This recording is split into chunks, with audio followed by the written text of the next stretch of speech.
Numeri 16 vers 1. Kom ons lees vanaf vers 1. Korach, seun van Jesar, seun van Kehat, seun van Levi, het saam met die Rubenite Datan en Abiram, seuns van Eliab en On, seun van Pelet, teen Moses in opstand gekom. Saam met hulle was 250 Israelitiese mans, leiers van die gemeenskap, wat deur die volksvergadering aangewys is, manne van aansien. En hulle het as 'n groep teen Moses na Aaron saamgekom en vir hulle gesê, dis nou genoeg, die hele gemeente, elke lid daarvan is gewyd, en die Here is by hulle. Waarom verhef julle dan bo die gemeente van die Here? Toe Moses het hoor, het hy op sy knieë geval en gebid. En daarna het hy vir Korach en sy hele bende gesê, môreoggend sal die Here die persoon aanwys wat aan hom behoort en wat gewy is, en sal hy hom toelaat om by die altaar te kom. Vers 8, verder het Moses vir Korach hulle gesê, luister Lewiete, is julle nie daarmee tevrede dat die God van Israel julle uit die gemeente van Israel afgesonder het, om in die heiligdom diens te doen, en om die dienswerk in die tabernakel van die Here te verrig in belang van die gemeente vir wie julle bedien nie. Hy het jou, Korach, en al jou Levitiese amptsgenote saam met jou laat diens doen in die heiligdom. Maar, nou wil julle ook nog die priesterskap inpalm. Dat julle teen Aaron verset is niks nie. Maar jy en jou hele bende het 'n komplot teen die Here gesmee. En daarna het Moses vir Datan en Abiram, seuns van Eliab, laat roep. Maar hulle het gesê, ons sal nie kom nie. Is dit nie genoeg dat jy ons laat trek het uit 'n land wat oorloop van melk en honing om ons in die woestyn te laat omkom nie, en nou wil jy ook nog gedurig oor ons baas speel. Bovendien het jy ons nie gebring na 'n land toe wat oorloop van melk en honing nie, en ook nie vir ons lande en wingerde gegee nie. Wil jy hierdie mense aanhou mislei? Ons sal nie kom nie. Moses het baie kwaad geword en vir die Here gesê, u moet hulle offergawe nie aanneem nie. Ek het nie 'n enkele donkie van hulle gevat nie, en nie een van hulle benadeel nie.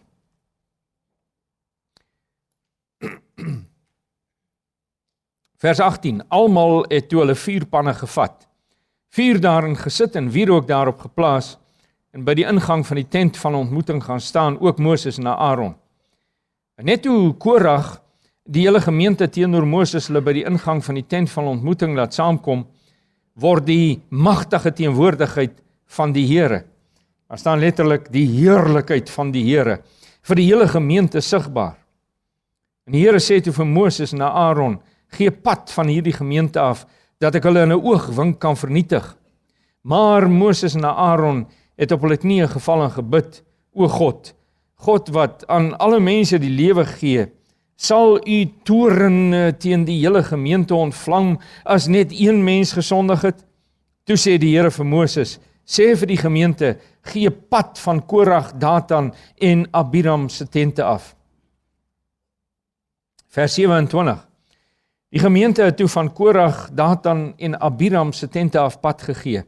Datan en Abiram het uitgekom saam met hulle vrouens, hulle kinders en almal onder hulle sorg en voor hulle tente gaan staan. Toe sê Moses, hieraan sal julle weet dat die Here my gestuur het om al hierdie dinge te doen en dat dit nie uit myself is nie.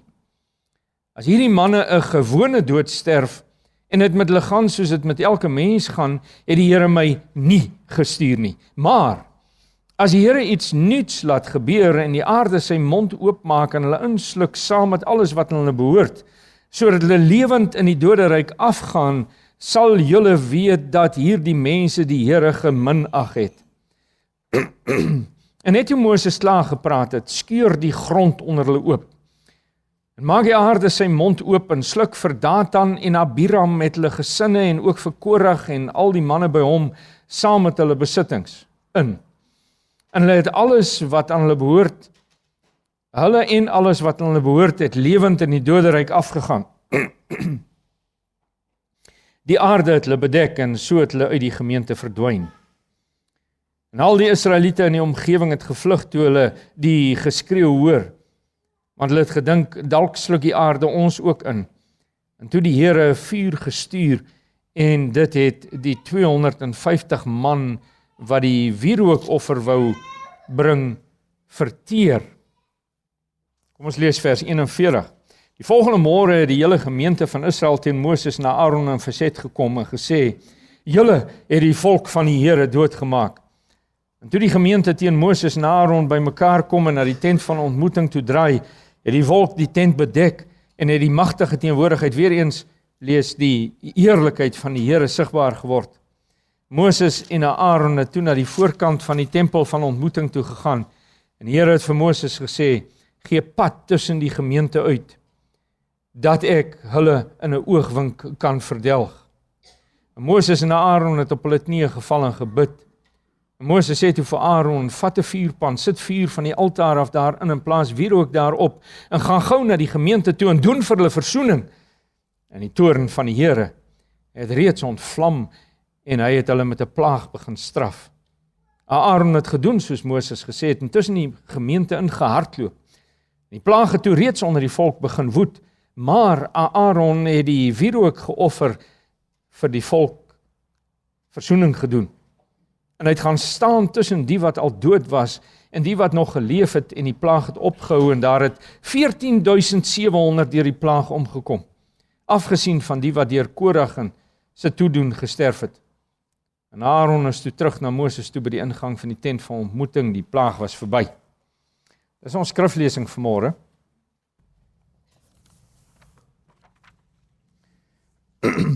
Nou, ek is spesiaal gevra om hierdie hele tema aan te spreek waarna ons gaan kyk vanmôre en volgende Sondagoggend. Dit gaan oor die hele vraagstuk van die, en ek sê dit met groot respek, die brutaliteit van God se oordeele soos wat ons dit lees in die Bybel. Want mense sukkel om dit te verstaan. Mense sukkel om vrede te maak daarmee, omdat hulle die persepsie het dat God net wil goed doen aan mense. En as hulle dan gedeeltes lees soos die wat ons nou vanmôre gelees het van Korag, Datan en Abiram, gedeelte wat vir ons beskryf hoe die aarde onder mense en let op ook onder vrouens en kinders oop skeur, dat mense eenvoudig begrawe word, omdat God se toorn oor hulle brand, dan sukkel mense om dit te verstaan. Ons almal sukkel om dit te verstaan, is dit nie so? En is noodwendig so, as 'n mens die Ou Testament lees, dan kry jy probleme in jou hart, jy kry probleme in jou midde, jy kry, of in jou kom ons sê maar in jou denke, jy kry stryd oor die verskrikkinge van God se oordeele. Vul jou meermale met skok en afskie. En ek dink julle sal met my saamstem as 'n mens van hierdie gedeeltes lees, dan word dit dik in jou keel, en dan kan jy dit beswaarlik rym met die God wat ons Vader noem. In die gedeelte wat ons gelees het, is nie die enigste in die Ou Testament nie. Dink maar aan Ussa, toe hy wou keer dat die ark op die grond val. Net eenvoudig deur God se toorn getref is en hy gesterf het. Dink aan Sodom en Gomorre, waar duisende mense net eenvoudig uitgewis is, omdat vuur uit die hemel uit op hulle geval het. Dink aan die 450 Baal profete, wat op Karmel verteer is deur 'n vuur. Dink aan die uitoefening van die banvloek, in opdrag van die Here God, toe die verbondsvolk Kanaan binne gegaan het. Dink aan die 70.000 mense wat gesterf het toe Dawid die volk getel het. En so kan ons voortgaan. Die Ou Testament is vol hiervan. En nou ontstaan die vraag, is dit die God van die Nuwe Testament? Is dit die een wat ons Vader noem, wat dit doen? En nou kan ons natuurlik die probleem ignoreer, en ek dink die meeste gelowiges ignoreer dit net. Dis asof jou sekeraars blaas as jy hieroor begin nadink, en dan ignoreer jy dit net, asof dit glad nie in die Bybel staan nie. Of baie mense dink in terme van twee gode. God van die Ou Testament is een God, maar uit die hele persoonlikheidsverandering ondergaan in die intertestamentêre periode, daai 400 jaar, en toe die Nuwe Testament aanbreek, toe sy 'n nuwe mens, asof hy wedergebore is. Maar die feit bly net staan, broers en susters, as ons eerlik is, het ons hier 'n gewigtige probleem. En ons moet dit vierkantig in die oë kyk. Maar om dit in die oë te kyk en om daaroor na te dink, en werklik eerlik daaroor na te dink, vra durf. Dis nie vir sentimentele mense nie. Dis nie vir oppervlakkiges nie. Dis nie vir wintermuskiete nie. Want jy sien, in die proses sal ons moet probeer intuur in die verskriklike en duiselingwekkende dieptes van God. In die proses sal ons onsself moet verbind om dit wat ons lees in die Bybel te vat. Want dit het nodig geword dat mense net vat in die Bybel wat hulle pas. En dat hulle by wyse van spreuke dosyne en dosyne, honderde bladsye uit hulle Bybels uitskeur. Dis waar dit neerkom.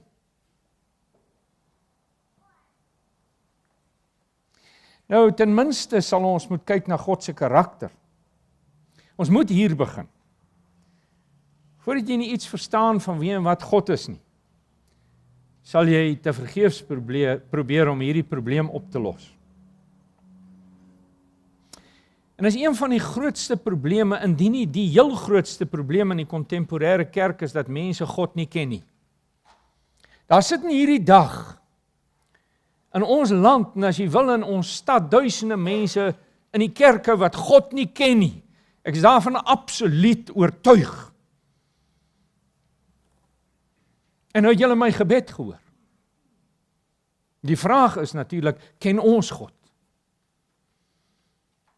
Die vraag is, ken ek God? Want ek is baie bewus daarvan, dat 'n mens jouself kan bedrieg. Dat 'n mens jouself kan wys maak dat jy die Here God ken. En jy kan mooi dingetjies daaroor sê. En jy kan blommetjies op kaartjies plak oor God. En jy kan sentimentele ou goedjies uitstuur en op die internet sit en al hierdie goed, sonder dat jy God ken.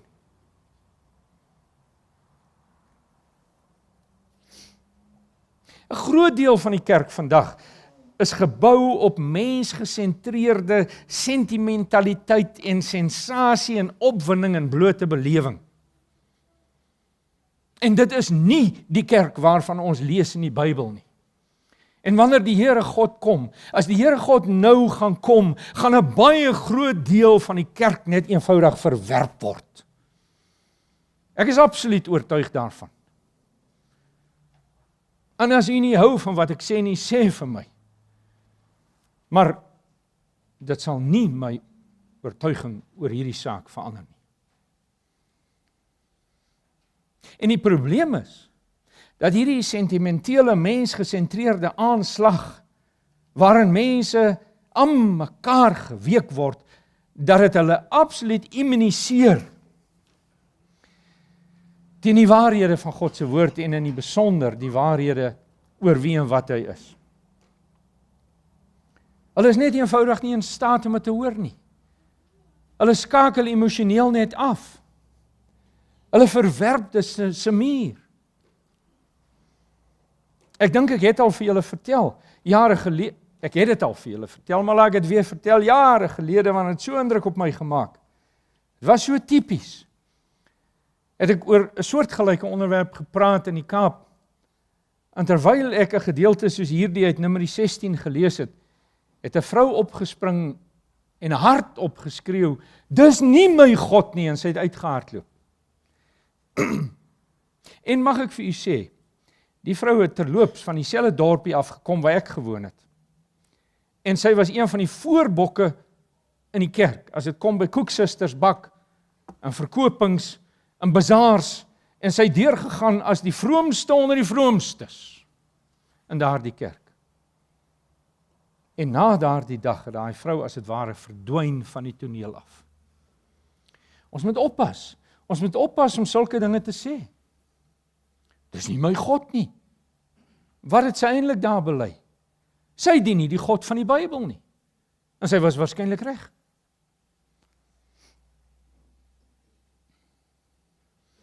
As dit 10.000 mense in die kerke, broers en susters, is my aller oortuiging, met allerlei gebrekkige en verwronge idees oor God, mense ken God nie.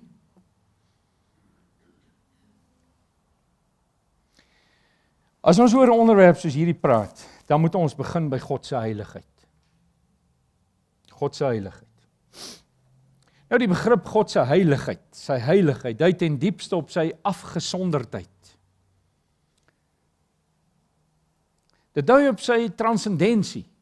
Dit dui op die feit dat hy ver, oneindig ver uitstyg bo die wêreld van ons denke en ons begrip. Dit dui op die feit dat hy die gans andere is. Hy's nie 'n mens nie. Hy leef in dimensies waarvan ons geen snars begryp nie. Hy's oneindig groter en heerliker as ons. Hy's ewig. Daar was nooit 'n tyd wat hy nie bestaan het nie. Hy's altyd in beheer. Hy word deur niks ooit bedreig nie. Daar's niemand wat hom na die kroon kan steek nie. Daar's niemand bokant hom nie. Hy's aan niemand enige verantwoording verskuldig nie. Hy's absoluut in beheer. En hy's tot in die fynste besonderhede in beheer. Nou goed, hieruit volg dan, en 'n mens sê nou as ons tyd gehad het om dit te ontwikkel, kon ek dit doen, maar hieruit volg dan die feit van sy etiese volmaaktheid. Hy is die som totaal van alle morele skoonheid en suiwerheid. By hom is daar nie 'n skaduwee van sonde nie. Wie en wat hy is die definisie van wat reg is die definisie van geregtigheid, is die definisie van heiligheid. Hy het dit nie elders gaan haal nie. Dit wat hy is heilig en is reg. En daarom moet ons verstaan dat sonde algeheel onverzoenbaar is met sy persoon en sy karakter.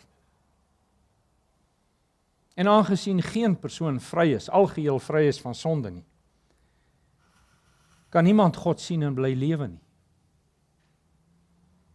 Ja, as jy baie toegewyd is, mag jy dalk soos Moses die voorreg smaak om hom van agteraf te sien. Maar dan sê hy vir Moses, niemand kan my sien en bly lewe nie. Dis die God met wie ons te doen het. Ja, daar was al mense wat iets van die driemaal heilige God gesien het, by wyse van Spreuke van agteraf. En vir almal van hulle was dit 'n byna vernietigende ervaring, en dat het 'n onuitwisbare indruk op hulle gelaat. Moses moes sy gesig toemaak. Moses moes met 'n tyd lank met 'n doek voor sy gesig loop, omdat sy gesig so geblink het dat die volk hom nie kon sien. Jesaja word oorweldig deur sy eie onreinheid. Job verag homself. Esegiel stort in duie. Daniël val bewusteloos op sy gesig. Johannes sak soos 'n dooie neer op Patmos. Keer op keer. Het jy ooit die begeerte om God te sien? Jy moet dit hê. As fout met jou as jy nie hierdie begeerte het nie. Dis juis 'n aanduiding dat jy God nie ken nie, want tot die mate wat jy hom ken, tot daardie mate ontstaan daar 'n hartstog in jou om hom meer en meer en meer te ken. Maar ek kan jou verseker, tot die mate wat jy hom ken, tot daai mate verkrummel jy onder die kennis van die Here. En dit vat ons dan verder. En dit bring ons by God se toorn, want God se toorn is 'n noodwendige uitvloeisel van sy heiligheid. Is trouwens onlosmaaklik verbonde aan sy heiligheid. Wat is God se toorn? Wat is dit? Ons sou dit so kon definieer. God se toorn is eerstens sy ewige en absolute afkeur van alle ongeregtigheid en sonde. Sy ewige en absolute afkeur van alle ongeregtigheid en sonde. Met ander woorde, van alles wat strydig is met sy persoon en karakter. En tweedens is God se toorn sy, en let op hierdie tweede komponent, want dit is baie belangrik. Dit is nie net 'n emosie by God nie. Maar tweedens is dit sy handelinge om uitdrukking te gee aan hierdie afskuw van sonde. Dit is sy handelinge om uitdrukking te gee daaraan. Eenvoudig gestel kan ons dit so formuleer. God se toorn is sy heiligheid in aksie teen alle sonde. Jy sien, omdat God heilig is, haat hy alle sonde. En omdat hy sonde haat, brand sy toorn teen die sondaar. Jy ken almal hierdie ou storieetjie wat ronddryf in die evangelical world. God haat sonde, maar die sondaar het hy lief. Oppas daarvoor. Daar sit 'n waarheidselement in natuurlik. Maar as jy dit ongekwalifiseerd stel, is dit 'n stuk misleiding. Oppas vir hierdie T-hemde waarop staan, "Smile, God loves you." Want as jy in die straat afstap en 'n ou kom van voor af, hy leef in sonde, maar jy sê dit vir hom, "Smile, God loves you," dan sê hy vir homself, en daarom sal hy my nooit enige skade aandoen nie. Ek kan maar aangaan om te lewe net soos ek lewe, he loves me. Is nie waar nie, is nie waar nie.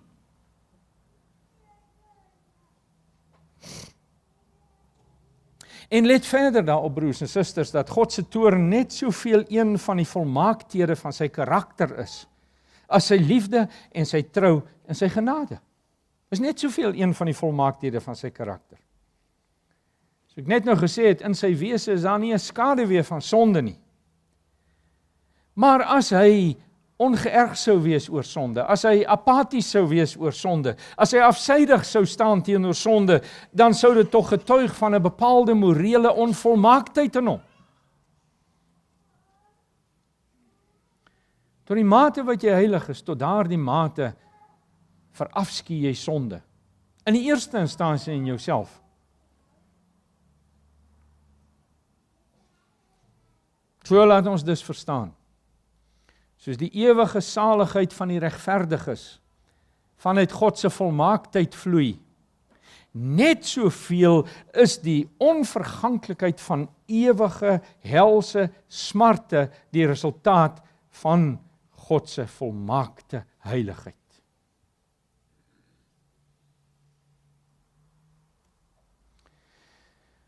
Weet jy, daar is meer verwysings in die Bybel na God se toorn en na God se oordeele, as wat daar verwysings is na sy liefde en sy genade. En die Here God in sy selfopenbaring in die Bybel wil kennelik hê, dat ons hiervan sal kennis neem.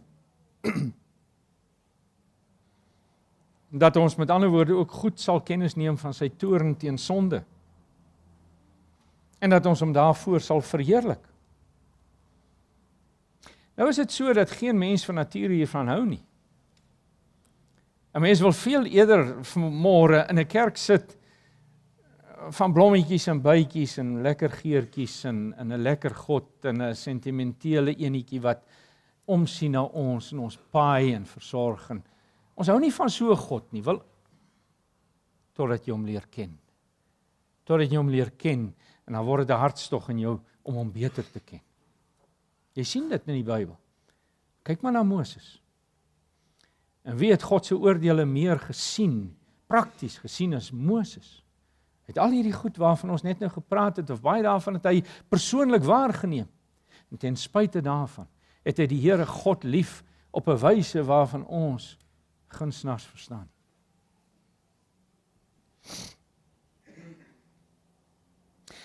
En daarom, broers en susters, moet ons vrede maak met die feit dat God ook 'n God van toorn is. En ons moet nie net vrede maak daarmee nie, maar ons moet dit gereeld bepeins. Want dan sal ons die erns van sonde al hoe meer verstaan. En dan sal die vrese van die Here waarvan die Ou Testament so baie maak, meer en meer vestig in ons harte. Ongelukkig in helaas het die nuwe vertaling dit afgewater met om die Here te dien. Daar staan om God te vrees. En tot daardie mate sal die wondere van ons verlossing dieper en dieper wortel skiet in ons harte. Want is teen die donker agtergrond van God se toorn teen sonde dat ons verlossing werklik waardeer. Voordat jy nie weet wie is God nie, en voordat jy nie ook hierdie kant van God se karakter verstaan nie, loop jy in jou agterkop met die idee dat jy eintlik 'n guns doen om bereid te wees om deur hom gered te word.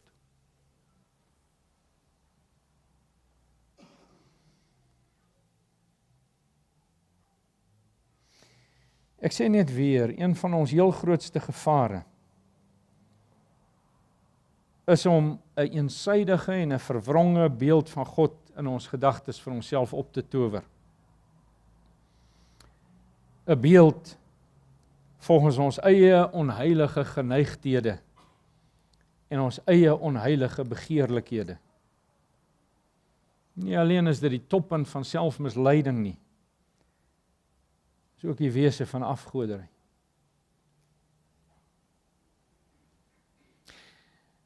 As jy nog in staat is om jouself uit te leef in hierdie wêreld, as jy nog in staat is om vreugde te hê in dit wat hierdie wêreld bied,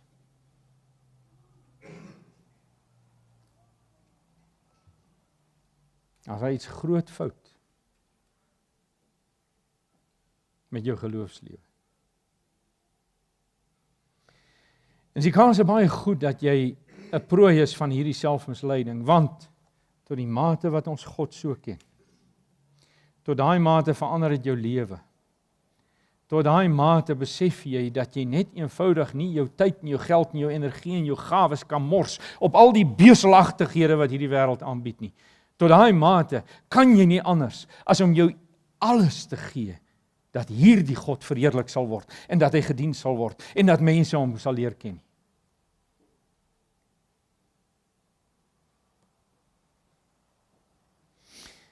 Kom ons gee 'n tree vorentoe. Weet jy broers en susters, as 'n mens deur die Ou Testament lees, dan vind 'n mens meer as 40 sondes waarvoor volgens die wet die doodstraf opgelê moes word.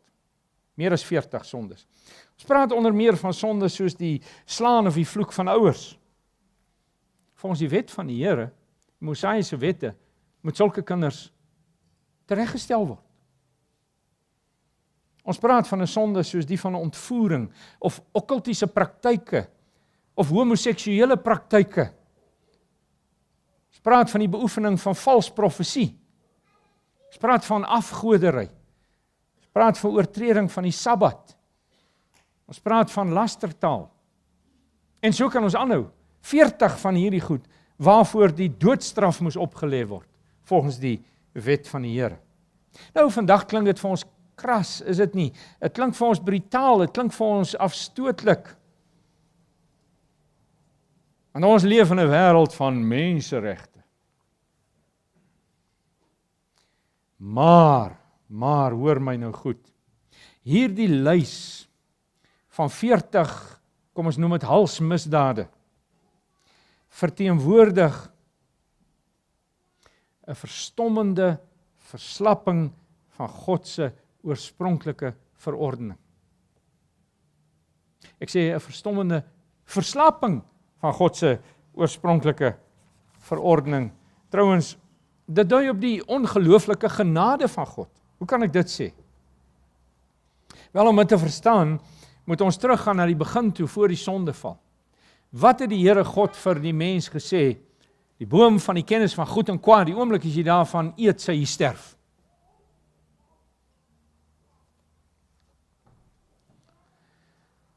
Nou, dit is so dat die mens dadelik geestelik gesterf het, maar dit is ook so dat hy onder God se verdraagsaamheid nog baie jare nog geleef het. Julle sal weet dat Adam baie oud geword het en dat hy vir donkie jare daarna nog geleef het. Fisies in elk geval. So die punt wat ons moet verstaan, en glashelder duidelik moet verstaan en waarteen die Bybel ons baie duidelik waarsku,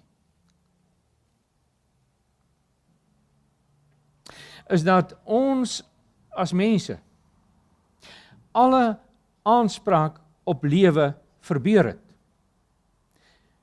Dat God aan ons niks verskuldig is nie.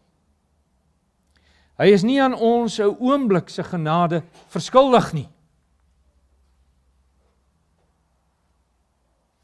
God is nie lewe aan ons verskuldig nie. Ek wil dit weer sê. Jy moet dit hoor. Ons het alle aanspraak op lewe verbeur in ons voorvader Adam. En nou het ons nie tyd om vanmôre daarop in te sak nie, maar julle sal weet dat Adam namens ons almal opgetree, dis tog die erfsonde, dis tog die erfskuld, en dat ons in hom gesondig het, gaan lees maar weer Romeine 5. En jy sien, as ons dit so begin verstaan, dan begin ons verstaan dat die diepste geheimenis van die geheimenis van sonde, is nie dat die sondaar verdien om te sterf nie. Nee, die diepste geheimenis is dat die deursnee sondaar nog so lank bly lewe.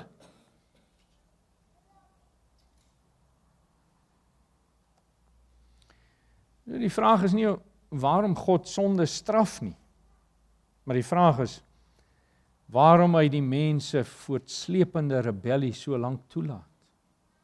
Vir eeue, millennia nou al. Of as jy na die individu kyk, jy sit mense vanmôre hier, na alle waarskynlikheid, wat al vir dekades in rebellie teen God lewe, en jy maak jouself wys, jy gaan wegkom daarmee.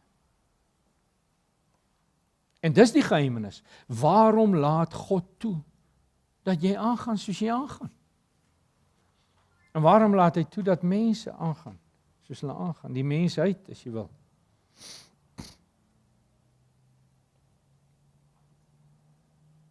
En as 'n mens so oor hierdie ding begin dink, dan begin jy besef dat die Ou Testament nie in die eerste instansie die geskiedenis is van 'n vertorende God nie in die eerste instansie nie. Verre daarvandaan.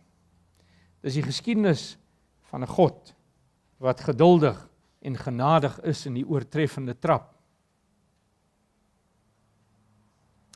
Die Ou Testament word as die trompetgeskal van God se onbegryplike genade. Ek hoop jy verstaan wat ek probeer sê. Die dag is jaar van eet, sê jy sekerlik sterwe. Dan kom hy later in die wetgewing en vir net 40 oortredings word die doodstraf opgelê. Wat van al die ander oortredings?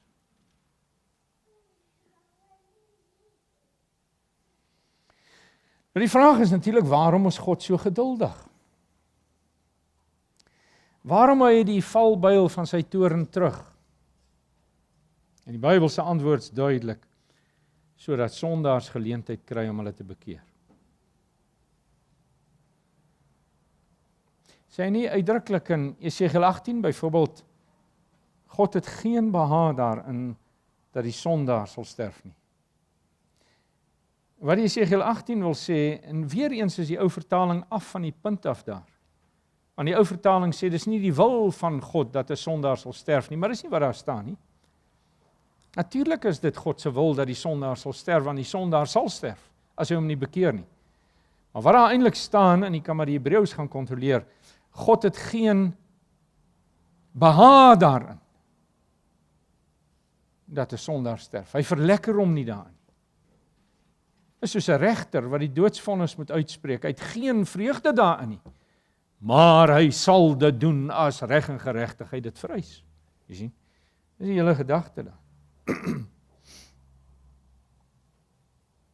Die offerstelsel. Wat het gebeur met die offerstelsel? Daar's versoening gedoen vir die volk se sondes. Die woord om versoening te doen, die werkwoord beteken gewoon om te bedek.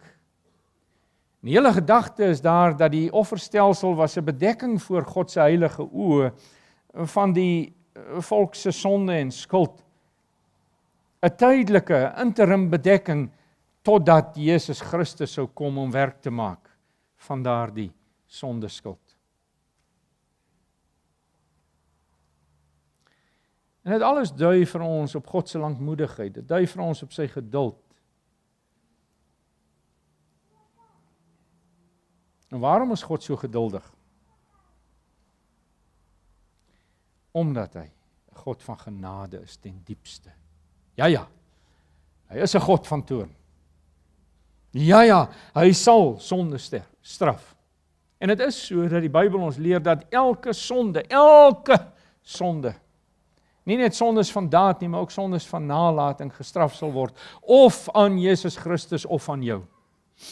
En daar's net een manier om hierdie straf te ontkom, en dit is om in Christus in te vlug en by hom te bly skuil tot jou laaste lewensoomblik. Maar goed, nou bestaan daar nog twee vrae wat ek net laastens wil aanspreek voordat ons klaarmaak.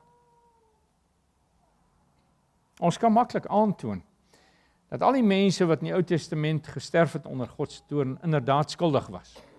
Dit kan ons maklik aantoon. Maar nou bly daar twee probleme staan. Die eerste een is dit: waarom ervaar ons so groot verskil tussen die God van die Ou Testament en die God van die Nuwe Testament? Of as jy wil, beter gestel, tussen die Ou Testamentiese Godsopenbaring en die Nuwe Testamentse Godsopenbaring. Dink julle sal met my saamstem, as 'n mens vinnig oor die hele Bybelstrekking dink, dan is die God van die Ou Testament, die God van die Nuwe Testament, asof ons die twee nie bymekaar kan kry, die twee Godsopenbaringe nie. Want ons persepsie van die Nuwe Testamentiese God is, ons noem hom ons Vader, hy is die Vader van ons Here Jesus Christus. Hy is die een wat sondaars liefhet, terwyl in die Ou Testament laat hy die aarde oopskeer onder mense. Waarom hierdie verskriklike uiteenlopende verskille tussen die Godsopenbaring? Wel, in die eerste instansie moet ons verstaan dat daar geen verskil in wese is tussen die Godsopenbaring van die Ou Testament en die Godsopenbaring van die Nuwe Testament nie. Die God vir wie Jesus Christus sy Vader noem, is presies dieselfde God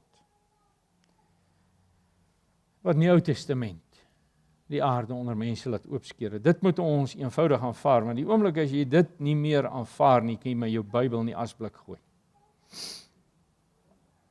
Jy sien, is die God van Abraham en Isak en Jakob, waarvan Johannes 3 vers 16 sê, so lief het God die wêreld gehad, dat hy sy eniggebore seun gestuur het.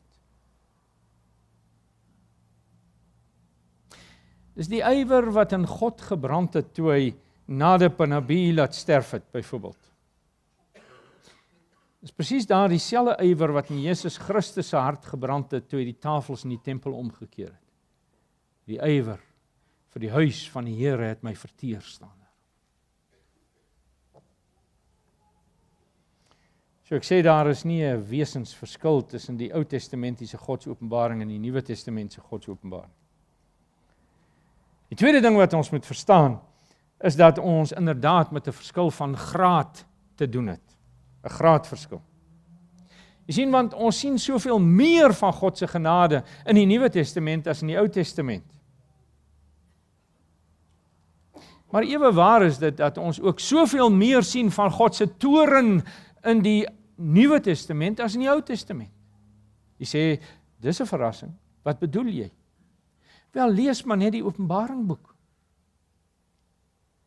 En ek dink julle sal met my saamstem, die oordeele van God waarvan ons in die Openbaringboek lees, laat sy oordeele in die Ou Testament na 'n sonnaskoolpiknik lyk. Ek dink maar in die seels en die trompette en die bakke. Julle ken mos die Openbaringboek. Dis die Nuwe Testament se God van wie ons daar lees. So jy sien, al verskil tussen die Ou en die Nuwe Testament is dus gewoon dat die Nuwe Testament die persoon en die karakter van God soveel duideliker in fokus voor ons plaas. Ons sien sy genade soveel meer uitnemend in die Nuwe Testament, ons sien sy toorn soveel meer uitnemend in die Nuwe Testament. So die verskil tussen die Ou Testamentiese en Nuwe Testamentiese Godsopenbaring is nie 'n wesensverskil nie, dis 'n graadverskil. Tweede vraag: waarom sterf net sommige terwyl meeste bly lewe? Hoekom sterf net sommige mense terwyl ander wat net so sondig is, gewoon net bly lewe en 'n baie mooi sterfbed op 89-jarige ouderdom het, sagkens uit hierdie lewe uitvertrek? Hoekom sterf net sommige? Wel, julle sal met my saamstem, mense het die neiging om genade mettertyd as vanselfsprekend te beskou. Na tyd dring jy daarop aan. En daarom vind God dit nodig om van sekere mense net 'n voorbeeld te maak, om ons te herinner dat hy 'n God van toorn is. Wat hulle kry, verdien hulle. Wat hulle kry, verdien ons. As ek nou sê ons, dan bedoel ek nou mense in die algemeen.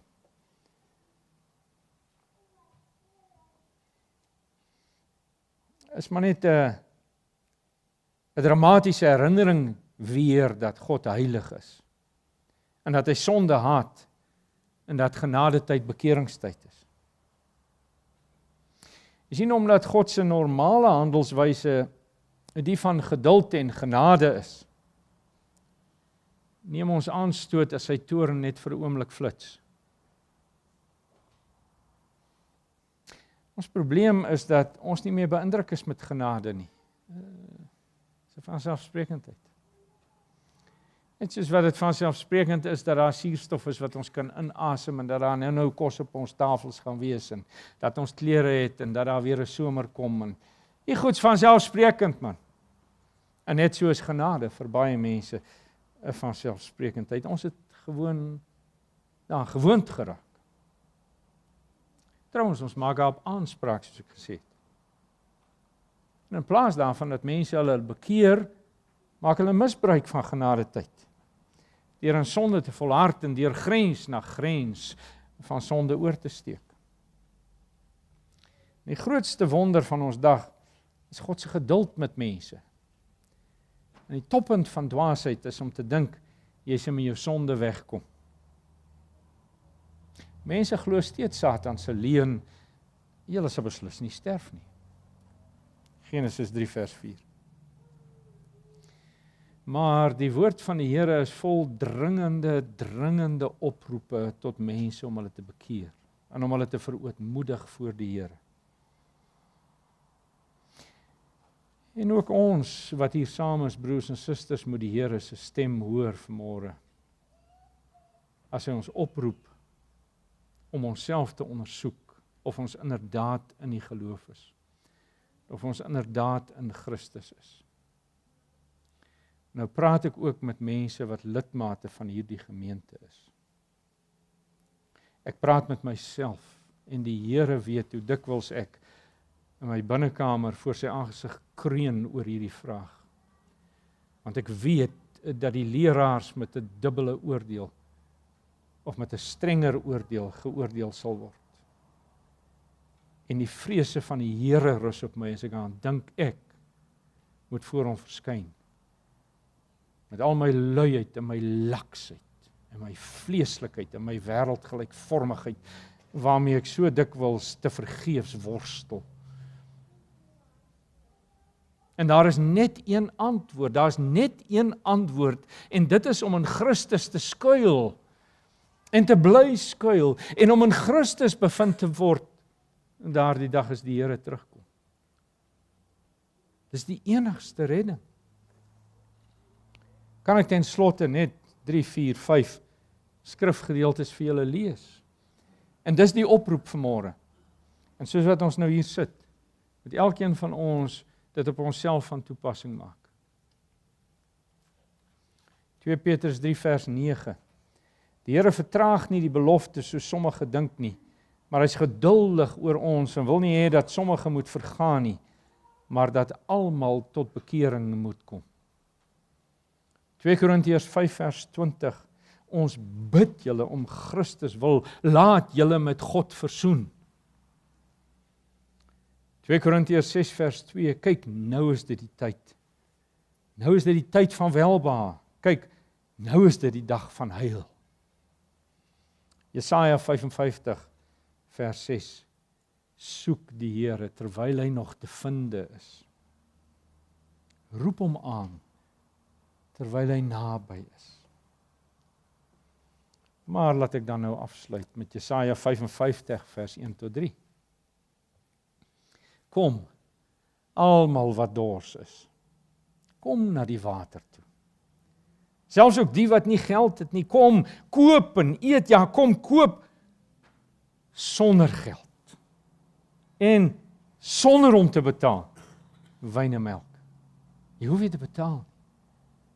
Jy hoef nie te presteer nie. Jy hoef nie eers op 'n sekere vlak te kom nie. Jy kom nes jy is. God red sondaars. Hy red nie goodies nie. Hy red nie godsdienstiges nie. Hy red nie fariseërs nie. Hy red sondaars wat gebroken oor hulle sonde is en dan na hom toe kom. Waarom betaal julle vir iets wat nie brood is nie? Waarom werk julle vir iets wat nie kan versadig nie? Waarom gaan jou hele lewe op en al jou energie in dinge wat in ewigheidsterme ronde nul beteken? Luister aandagtig na my, sodat julle kan eet wat goed is en versadig kan word met die beste wat daar is. Gee aandag en kom na my toe. Luister en julle sal lewe. Ek wil met julle 'n ewige verbond sluit. Ek wil my troue liefde aan julle betoon, soos aan Dawid. Hier is die uitnodiging. Hier is die oproep.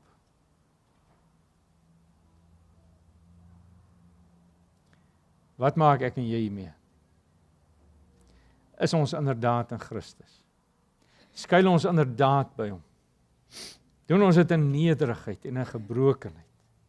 Weet ons weet dat daar geen ander oplossing is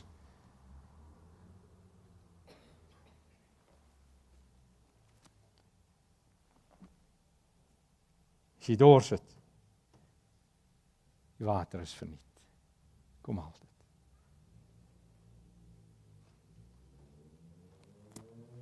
Kom ons bid saam. Vader in die hemel,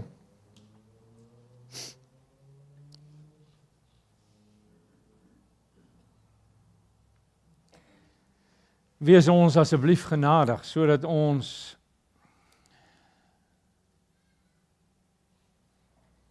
reg sal reageer op u woord.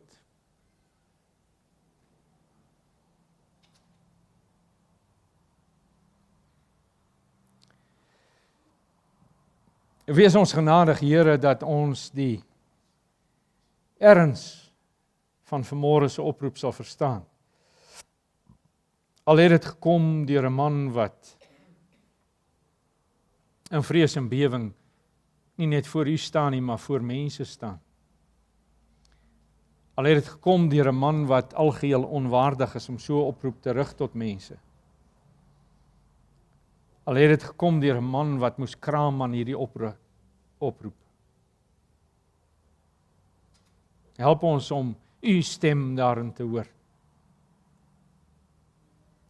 Help ons om met groot verantwoordelikheid en volwassenheid onsself te ondersoek en weer in verootmoediging en gebed voor u te kom. Help ons om in Christus Jesus te skuil en bovenal, Here, bovenal help ons om op daardie dag in Christus Jesus bevind te word. Want sonder hom is ons niks nie. Sonder hom is ons gedoem. Wee ons as ons op die dag as hy ons kom haal, nie in Christus is nie. Wees ons genadig, Here. Moenie dat ons verlore gaan nie. Moenie dat iemand in hierdie saal verlore gaan nie. U moet verheerlik word en u word verheerlik by uitnemendheid in die redding van mense. Ja, u word verheerlik, die gee ons onmiddellik toe in die ewige verdoemenis van mense. Maar by uitnemendheid word u verheerlik en die ewige saligheid van mense. En u moet verheerlik word. Verheerlik u self in ons.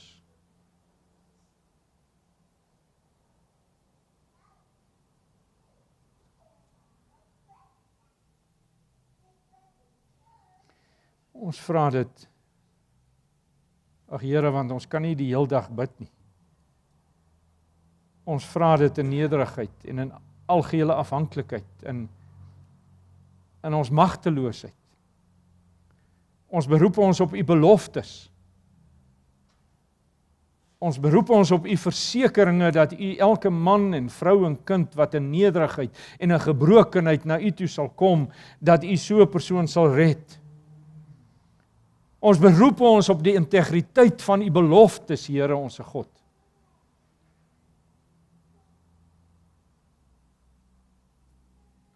Ons dank u dat u is wie u is. Ons prys u heilige naam. Amen.